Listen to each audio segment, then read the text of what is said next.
Hi అండి, welcome to తాజీ designers. ఇది చూడండి, రోజ్ ఫ్లవర్. ఇది మధ్యలో అంతా బ్లూ షేడ్, అవుటింగ్ వచ్చేసి సిమెంట్ కలర్ ఇచ్చాను. ఇక్కడ 2-3 కలర్స్ షేడ్స్ ఇచ్చానండి. లోపల ఆకుల్లో అవుటింగ్ గోల్డ్ కలర్తో అవుటింగ్ ఇచ్చాను. చాలా బాగుంది కదా. సింగిల్ ఫ్లవర్ వస్తుందండి ఇది నెక్కి.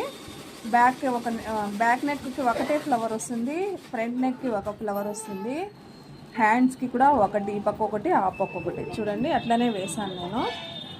ఇది బ్యాక్ ఫ్రంట్ హ్యాండ్స్కి. చూడండి, హ్యాండ్స్కి ఒకటి, ఈ పక్క ఒకటి హ్యాండ్స్కి. మొత్తం 4 ఫ్లవర్స్ అన్నమాట. ఇది సైజ్ చూపిస్తాను చూడండి. కొంచెం మొత్తం సైజ్ వచ్చేసి చూడండి 5.5 ఇంచు.